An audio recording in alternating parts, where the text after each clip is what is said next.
بسم اللہ الرحمن الرحیم۔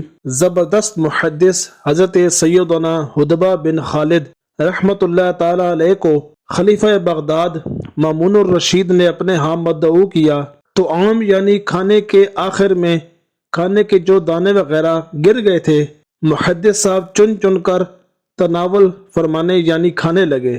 مامون نے حیران ہو کر عرض کیا، اے شیخ، کیا آپ کا ابھی تک پیٹ نہیں بھرا؟ فرمایا، کیوں نہیں؟ دراصل بات یہ ہے کہ مجھ سے حضرت سیدنا حماد بن سلمہ رضی اللہ تعالیٰ عنہ نے ایک حدیث بیان فرمائی ہے، جو شخص دسترخوان کے نیچے گرے ہوئے ٹکڑوں کو کھائے گا وہ فقر یعنی تنگ دستی سے بے خوف ہو جائے گا۔ آج کی ویڈیو جو میں آپ کے لیے لے کر حاضر ہوا ہوں، اس میں آپ کو روزی میں برکت کے دو بہت ہی زبردست وظیفے بتاؤں گا۔ ویڈیو شروع کرنے سے پہلے آپ سے گزارش ہے کہ ویڈیو اچھی لگے تو لائک ضرور کر دیں، اور اگر چینل پر نئے ہیں تو سبسکرائب کر دیں اور بیل کے بٹن کو ضرور پریس کر دیں تاکہ آنے والی ہر نئی ویڈیو کا نوٹیفیکیشن آپ کو ملتا رہے۔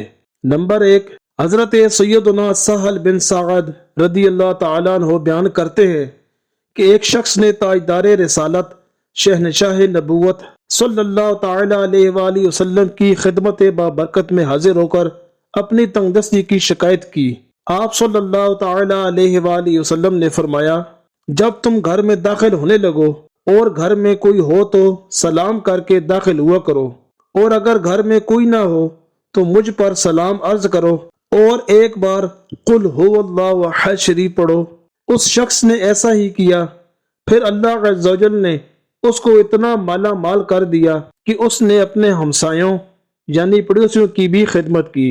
نمبر 2، یا مسبب الاسباب، یا مسبب الاسباب 500 بار، اول و آخر درود شریف 11 بار، بعد از نماز عشاء قبلہ رو باوضو ننگے سر ایسی جگہ پڑے کہ سر اور آسمان کے درمیان کوئی چیز حائل نہ ہو، یہاں تک کہ سر پر ٹوپی بھی نہ ہو۔